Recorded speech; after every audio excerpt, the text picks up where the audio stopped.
सुनला मन में गुनला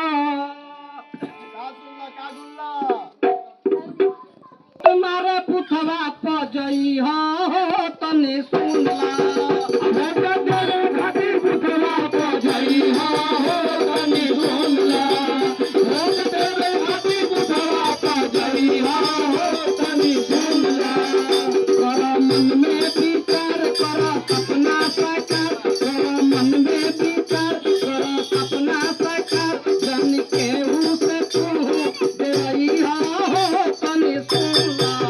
अब वोट देवे खातिर तने सुनला वोट देवे खातिर पुथवा पजई हो तने सुनला वोट देल सब कर मौलिक अधिकार हो